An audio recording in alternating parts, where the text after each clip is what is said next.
आप सब का यहाँ बहुत बहुत स्वागत। आप यहाँ दूर दूर से आए हैं, इतनी ऊर्जा है आप में, दिल से आपका धन्यवाद करता हूँ।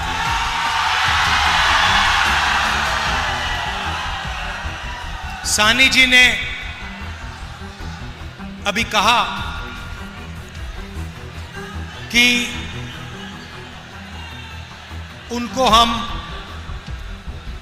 डेप्यूटी सीएम बनाने जा रहे हैं।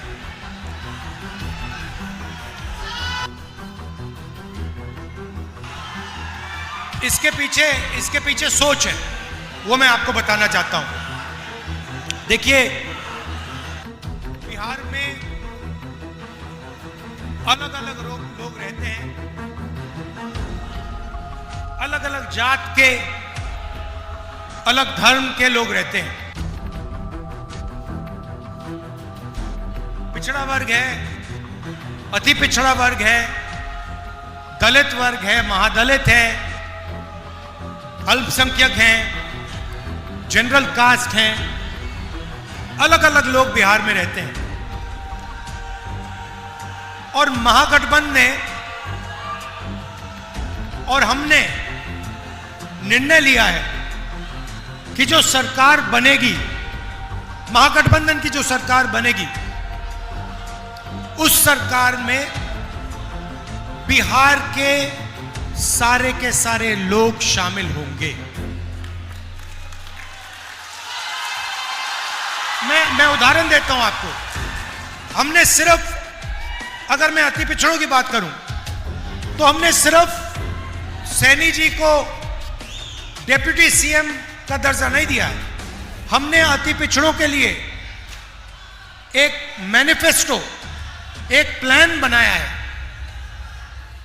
उनके आरक्षण के लिए, उनकी प्रोटेक्शन के लिए, उनके रोजगार के लिए हमने सोच समझकर, उनसे पूछकर हमने प्लान बनाया है। और हमारा काम वैसे ही होता है।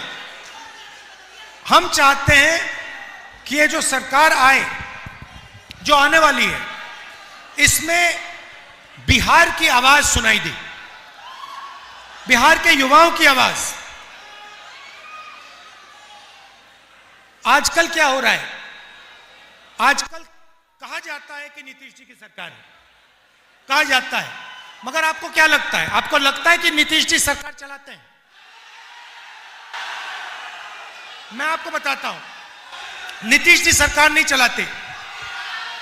नीतीश जी के 3-4 साइड में 3-4 ब्यूरोक्रेट हैं, वो सरकार चलाते हैं। 3-4 अफसर लोग हैं, वो दिल्ली से ऑर्डर लेते हैं, मोदी जी से ऑर्डर लेते हैं और बिहार की सरकार चलाते हैं। यहां पे बीजेपी का नेता आया बिहार में, उसने कहा कि देखिए, बिहार में उद्योग लगाने के लिए जमीन नहीं है।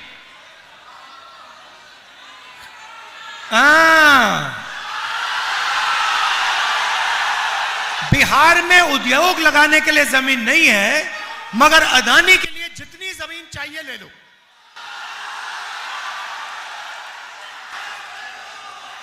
आप देखना, यहां पे चंदन जी ने कहा मक्का, मछली और तीसरा दूध।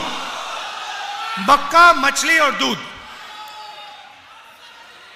इनकी जब ये सोचते हैं बीजेपी वाले, इनकी सोच है भैया, मक्का अदानी को कैसे जाए, मच्छी अदानी को कैसे जाए, दूध अदानी को कैसे जाए।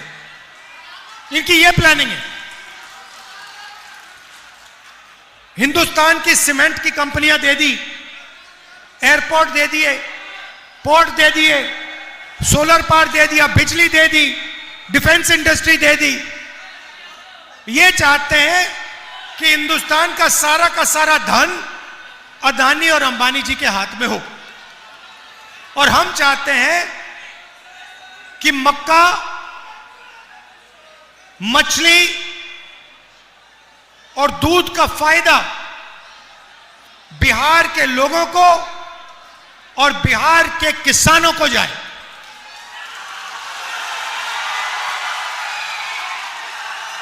हम चाहते हैं कि यहां पे अदानी का कारखाना ना लगे। हम चाहते हैं कि यहां पे बिहार के युवा छोटा बिजनेस चालू करें। कोई मक्के को प्रोसेस करने का, कोई दूध का, कोई आइसक्रीम बनाने का, दूध के प्रोडक्ट्स का बिजनेस चालू करे। युवा के लिए बैंक के दरवाजे खुले मिले, वो बैंक में जाए। आज युवा बैंक में जाता है, बिहार का युवा बैंक में जाता है। आप जानते हो बिहार और बाकी देश के बैंक क्या कहते हैं? तुम्हें हम पैसा नहीं देंगे, तुम जाके मजदूरी करो। यह कहा जाता है बिहार के युवाओं को। आप पूरे देश में जाओ, मैं घूमता हूं, हर प्रदेश में मैं गया हूं, अरुणाचल से लेकर तमिलनाडु, जम्मू कश्मीर से लेकर गुजरात, हर प्रदेश में बिहार के युवा मजदूरी करते हैं। नीतीश जी कहते हैं, मोदी जी कहते हैं हम बिहार को बदलना चाहते हैं। अरे आपने बिहार को बदल दिया। आपने बिहारियों को देश का मजदूर बना दिया। बिहारी युवाओं को आपने दिया क्या? कॉलेज दिया, यूनिवर्सिटी दी, स्कूल दिए, रोजगार दिया? कुछ नहीं। आप भाषण देते हो, नीतीश जी को रिमोट कंट्रोल से चलाते हो, अदानी जी को, अंबानी जी को फायदा देते हो। मैं आपसे सवाल पूछता हूं, अंबानी जी की शादी देखी आपने टीवी पे? देखा ना? वहां पे आपको नरेंद्र मोदी दिखे थे ना? राहुल गांधी दिखा था? नहीं। क्यों? क्योंकि मैं आपका हूं, मैं आपके लिए काम करता हूं।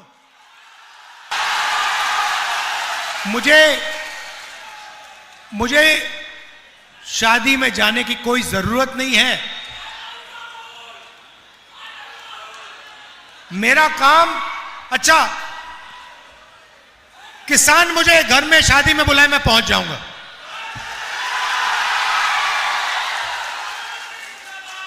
गरीब से गरीब मजदूर मुझे कहे राहुल जी मेरे घर में शादी है, आप आ जाइए, मैं पहुंच जाऊंगा।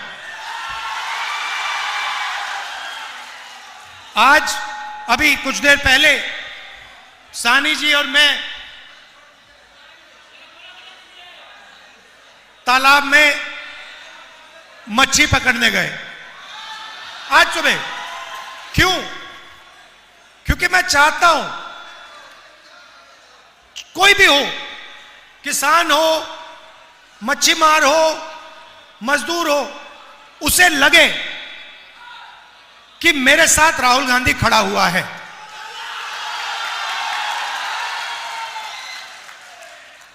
तो यह मेरी कोशिश है। मैं आपको बताता हूं, उदाहरण देता हूं,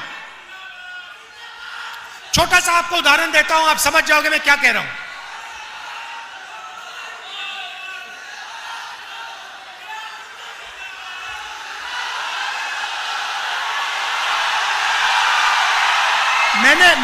सुनो, मैंने एक एक्सपेरिमेंट किया। देखो, एक बार मैं यूपी में गाड़ी में जा रहा था, आप समझ जाओगे मेरा लक्ष्य क्या है। एक दिन मैं यूपी में गाड़ी में जा रहा था, रास्ते में मुझे मोची की दुकान दिखी और मैं रुक गया और मैंने मोची से बात शुरू की। नाम उसका चेतराम है, चेतराम मोची। मैंने उससे बातचीत की।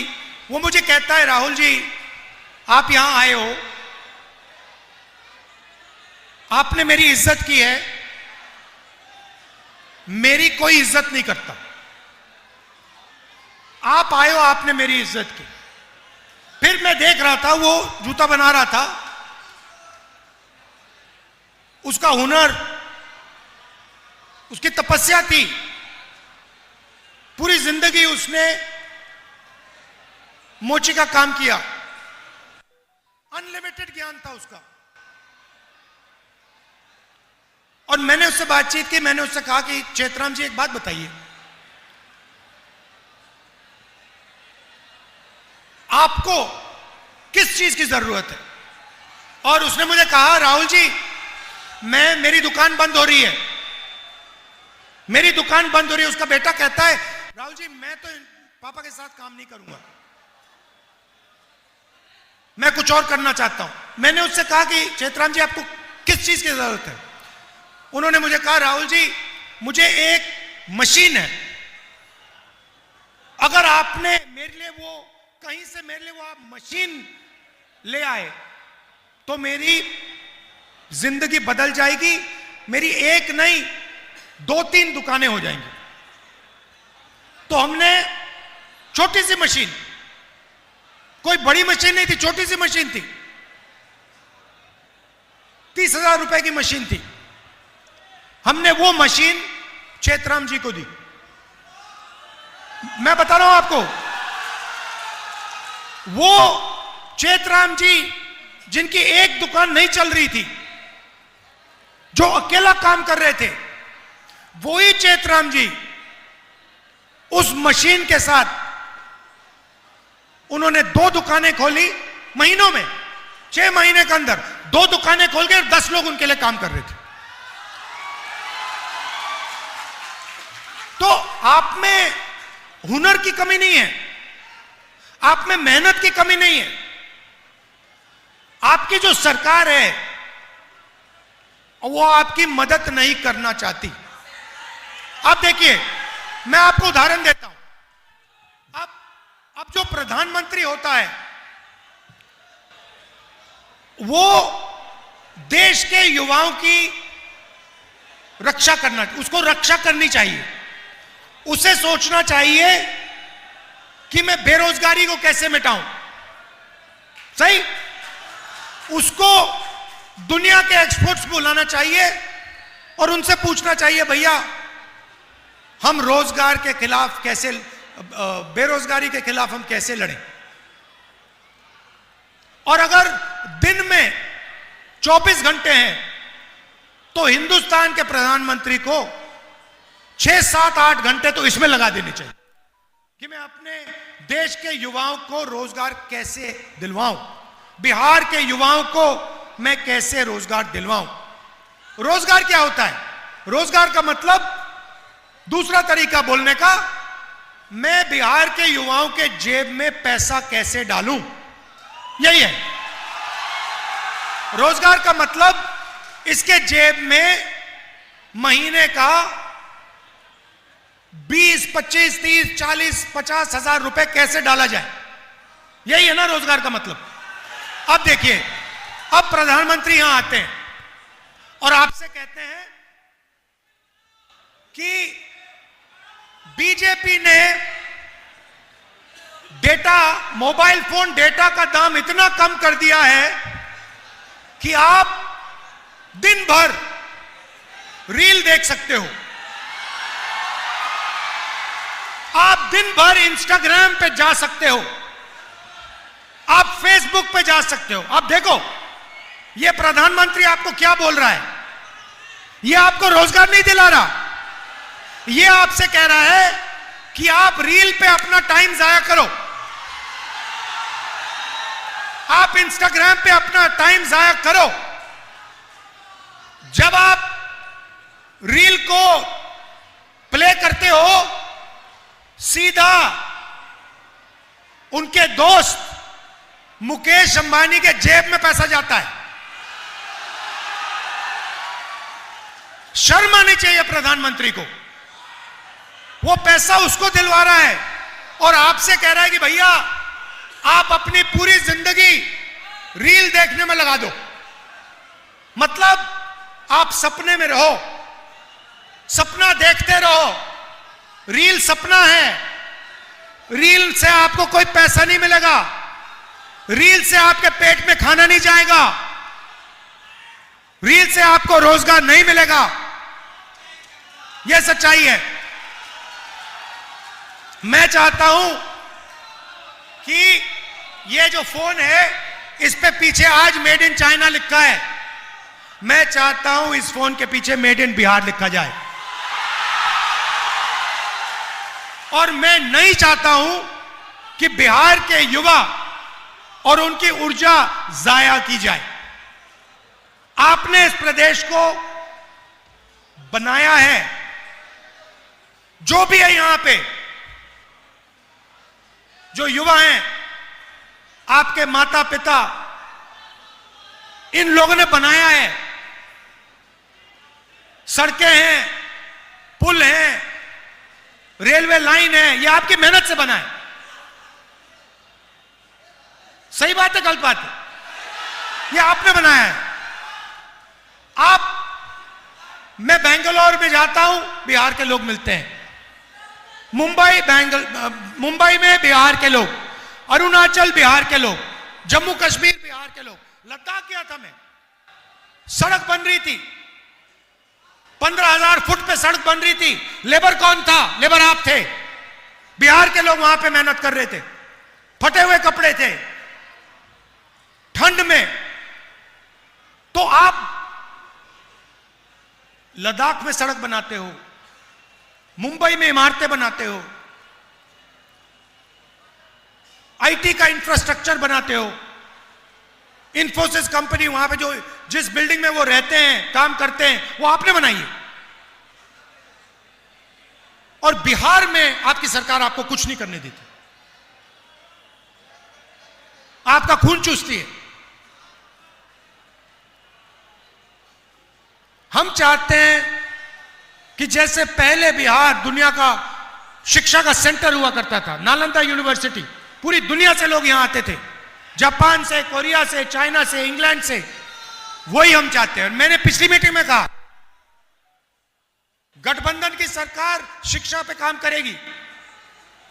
कॉलेज, यूनिवर्सिटी, सरकारी स्कूल यहां खोलेगी।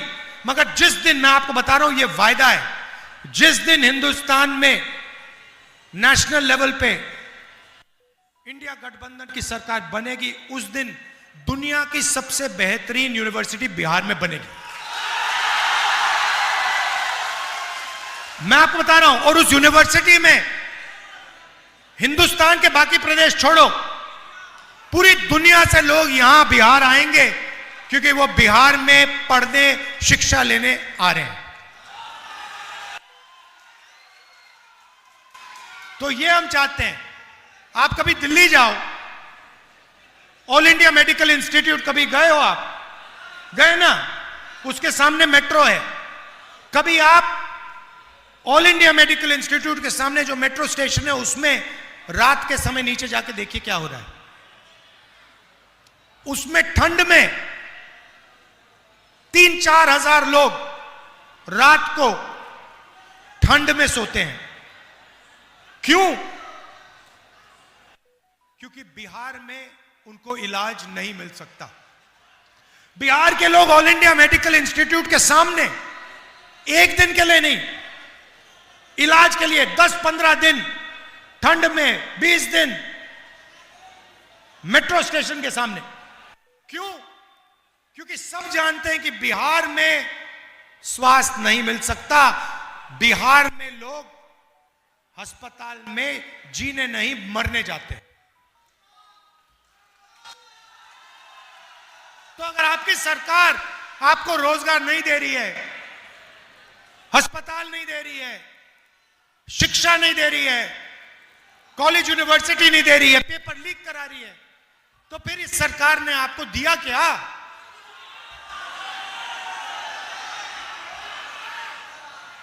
और अब दूसरा तरीका निकाला इन्होंने। वोटर अधिकार यात्रा में मैंने बिहार का पूरा दौरा किया। सैनी जी भी थे, तेजस्वी जी भी थे। अब यह नया इनका तरीका है वोट चोरी का। ये महागठबंधन के वोटर जो हैं, इनके नाम वोटिंग लिस्ट से काट देते हैं। 100% वोट चोर गद्दी छोड़। और ये सीधा अंबेडकर जी के संविधान पर आक्रमण कर रहे हैं। क्योंकि इस संविधान की नींव आपका वोट है। अगर आपका वोट चला गया तो यह संविधान चला गया। और जो भी पिछड़ों को, अति पिछड़ों को, अल्पसंख्यकों को, गरीब जनरल कास्ट के लोगों को मिला है आज तक, वो सब गायब हो जाएगा। आजादी से पहले जो यहां पे हालत थी वो फिर से हो जाएगी। राजा महाराजा उनका राज चलेगा।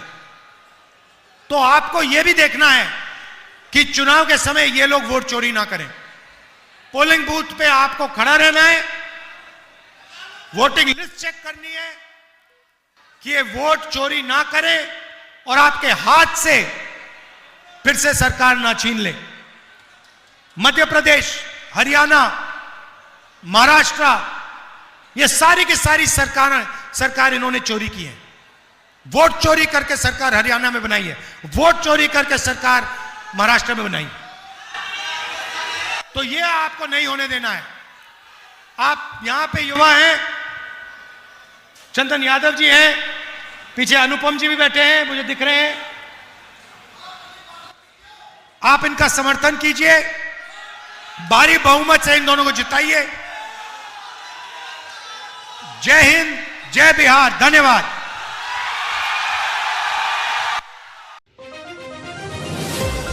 खबरों के लिए न्यूज लाइव 24/7 को लाइक और सब्सक्राइब करना न भूलें।